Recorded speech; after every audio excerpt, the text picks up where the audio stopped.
Panorama group, जो सोचता है वो करता है। अब संभावना पर हम क्या बात करें, इसकी तो कोई जानकारी न मुझे है और जिस दिन जानकारी होगी आपको स्पष्ट कर देंगे। और कोई भी व्यक्ति आज़ाद है यहाँ पर राजनीति में आने के लिए, कोई काम करने के लिए। तो माननीय नीतीश कुमार जी के जो बेटे हैं वो भी इसी समाज के हिस्सा हैं।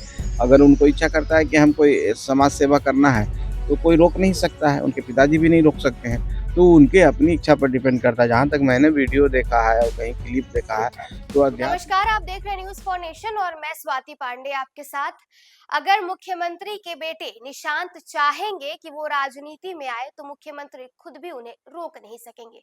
ये बातें कही गई है जीतन राम मांझी के बेटे संतोष सुमन की तरफ से। देखिए, बिहार में इन दिनों नीतीश कुमार के बेटे यानी कि निशांत की बिहार की राजनीति में एंट्री को लेकर के काफी चर्चा तेज हो चुकी है।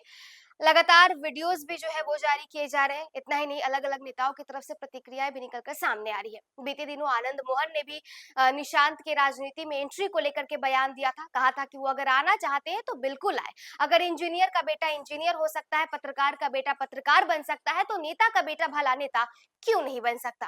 वहीं आज जब सवाल पूछा गया बिहार के पूर्व मुख्यमंत्री जीतन राम मांझी के मंत्री बेटे संतोष सुमन से, तो संतोष सुमन का कहना है कि अगर निशांत बिहार की राजनीति में एंट्री लेना चाहते हैं, अगर वो राजनीति करना चाहते हैं, बिहार की जनता का सेवा करना चाहते हैं, तो उनके पिता यानी कि नीतीश कुमार भी निशांत को रोक नहीं सकेंगे। क्या कुछ जीतन राम मांझी के बेटे संतोष सुमन की तरफ से कहा जा रहा है निशांत की राजनीति में एंट्री को लेकर के, उनकी बात है। उन्होंने कहा है कि गंगा में डुबकी लगाने से क्या गरीबी मिट जाएगी। अब एक चीज साफ करते हैं कि किसी की जो आस्था है, इस लोकतंत्र है हमारा और हमें संविधान ये अधिकार दिया है कि हम कोई भी धर्म माने, कोई भी धार्मिक कार्य अनुष्ठान करें जिससे किसी को नुकसान ना हो। तो एक लोक आस्था सनातन धर्म है, उस पर अंगुली उठाने का हमको नहीं लगता है कि मल्लिकार्जुन खड़गे जी का कोई अधिकार है। वो क्रिश्चियनिटी से प्रभावित हैं। उनके जो समझिए कांग्रेस पार्टी जो सर्वे सर्वा है वो क्रिश्चियनिटी में है, वो क्रिश्चियनिटी में विश्वास करते हैं, क्रिश्चियन उस चीज़ से उनका लिंक है। तो उस चीज़ को चाहते हैं कि यहाँ पर हिंदू धर्म नहीं बढ़े, यहाँ पर सनातन नहीं बढ़े, यहाँ पर लोग अपना धर्म को ना मान के क्रिश्चियनिटी को अपना, इसलिए इस तरह की बातें करते हैं। ये बात कर लेने से कोई फ़ायदा नहीं होने वाला है। हमारी एक आस्था है, हमारा एक स्ट्रॉन्ग बॉन्डेज है जो हम धर्म के प्रति है और यही धर्म ही हो जो हम लोग को एक करता है और एक भारत का भारतीयता होने का पहचान है। तो हम समझते हैं सब धर्मों को लोग यहाँ पर अपने हिसाब से काम करते हैं, पूजा करते हैं, जो भी कहीं मन्नत मांगते हैं, अपना अपना सबका तरीका। हम तो किसी के ऊपर उंगली नहीं उठाते हैं। राजनीति करने आए हैं, राजनीतिक बात कीजिए ना कि आपने 40 साल देश पर राज किया, आपने क्या किया इस देश को, देश की तरक्की में क्या काम किया, देश के उत्थान में काम क्या किया। आज हम लोग की सरकार है, एनडीए की सरकार है, आज देखिए कितना विकास हो रहा है, किस तरह से देश दुनिया में हमारे देश का नाम हो रहा है। तो हम समझते हैं कि अपनी नाकामियों को छुपाने के लिए लोग इस तरह की बात कर रहे हैं। महाकुंभ आस्था का पर्व है, ये 12 साल बाद आता है। आप देख रहे हैं कि 40 करोड़ जनसंख्या वहाँ जाने वाली है, जैसा कि सबका आकलन है।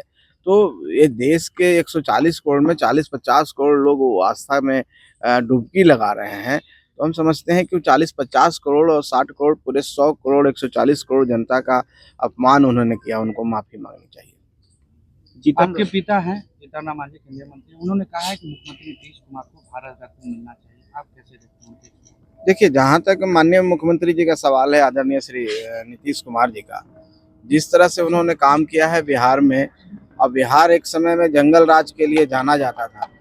बिहार में लोग आने से डरते थे और शाम होने पर लोग अपने घरों से नहीं निकलते थे।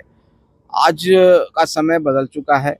जैसे ही माननीय नीतीश कुमार जी ने बिहार में मुख्यमंत्री बने, आप देखिए हमारी बेटियां साइकिलों से घर से स्कूल जाने लगी और पूरा शांति हुआ। सब लोग अपना धंधा पानी शुरू किए। बहुत सारे यहाँ पर शोरूम खुलते थे और शाम में बंद हो जाते थे। किन्हीं की गाड़ी का शोरूम खुला तो गाड़ियाँ मंगवा ली जाती थी, शादी हो रहा है तो सारी गाड़ियाँ मंगवा ली जाती थी।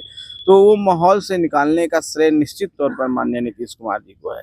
एक भागीरथ प्रयास है, एक बहुत बड़ा प्रयास था जो एक अशांत बिहार को शांति की ओर ले गए। उसके बाद इंफ्रास्ट्रक्चर डेवलपमेंट, आप देख रहे हैं कि पहले बिजली नहीं आती थी, हम लोग छतों पर इंतजार करते थे, बिजली आती थी तो पूरे मोहल्ले में एक बार हल्ला होता था। और सब लोग नीचे जाते थे सोने के लिए। अब उसी बात नहीं है। तो रोड आप देखें, बिजली के क्षेत्र में देखें, किसी भी इंफ्रास्ट्रक्चर के क्षेत्र में देखें, रोजगार की बात करें, नौकरी की बात करें, अब उद्योग धंधे भी बिहार में आने लगे हैं।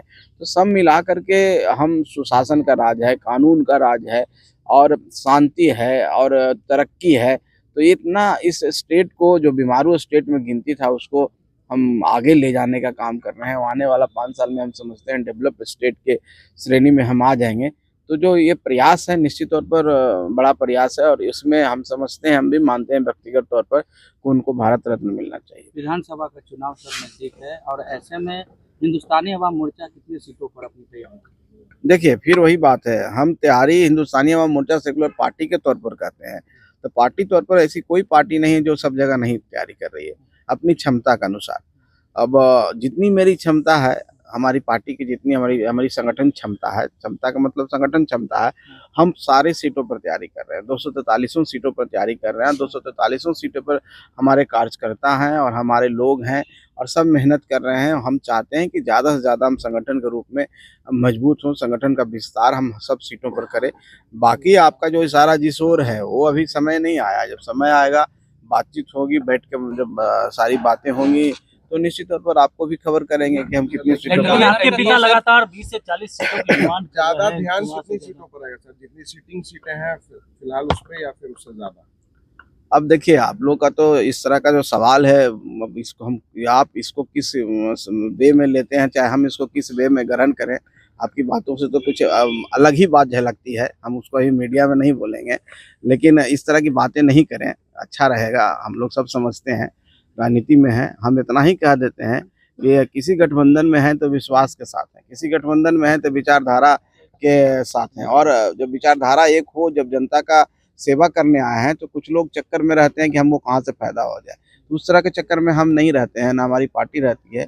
ये सीट का कोई मामला नहीं है। सम्मानजनक तरीके से सबका सम्मान अगर हो और सम्मान के साथ सबका समझौता होगा और निश्चित तौर पर होगा, तो उसमें हम लोग खुश हैं। बाकी जहाँ तक बात होगा, ये बात आपको कहने की जरूरत नहीं। हम लोग बैठ करके आज शांति से सब काम कर लेंगे, इसमें कहीं पर कोई इफ बट नहीं है। संतोष सुमन चाह रहे हैं कि चिराग पासवान को जितनी सीट मिले उतने आपको भी सीट मिले बिहार में। ये कौन कह दिया आपको? कोई तुलना ही नहीं होता है। हम लोग क्यों तुलना किसी से करें? सब अपनी अपनी अपनी बातें करते हैं। हम अपनी बात करेंगे, जब हम बैठेंगे तो अपनी बात करेंगे। हम किन्हीं से तुलना क्यों करेंगे? ये तो बात सही नहीं है।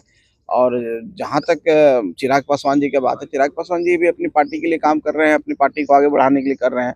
हम भी अपनी पार्टी को आगे बढ़ाना चाहते हैं। ये समय का फेर है, समय आएगा, धीरे धीरे सब हो जाएगा।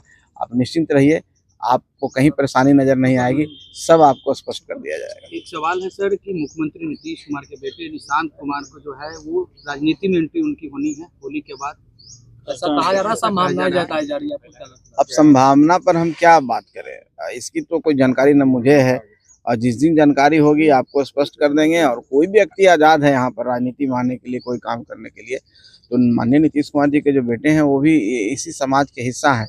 अगर उनको इच्छा करता है कि हम कोई समाज सेवा करना है, तो कोई रोक नहीं सकता है। उनके पिताजी भी नहीं रोक सकते हैं। तो उनके अपनी इच्छा पर डिपेंड करता है। जहाँ तक मैंने वीडियो देखा है और कहीं क्लिप देखा है, तो अध्यात्म की ओर जुड़े हुए हैं। उन्होंने तो साफ मना किया है। पता नहीं आप लोग किस आधार पर कयास लगा रहे हैं। आपके कयास पर मैं कोई टिप्पणी नहीं करना चाहता हूँ, मुझे कोई जानकारी नहीं है। मंत्री जी, सवाल है कि एनडीए एक तरफ तैयारी कर रही है, झारखंड में भैया सम्मान योजना के तहत एक बार फिर से हेमंत सोरेन वापस आ गए थे। अगर उनको इच्छा करता है कि हम कोई समाज सेवा करना है, तो कोई रोक नहीं सकता है। उनके पिताजी भी नहीं रोक सकते हैं। तो उनके अपनी इच्छा पर डिपेंड करता है। जहाँ तक मैंने वीडियो देखा है और कहीं क्लिप देखा है, तो अध्यात्म की ओर जुड़े हुए हैं। उन्होंने तो साफ मना किया है। पता नहीं आप लोग किस आधार पर कयास लगा रहे हैं।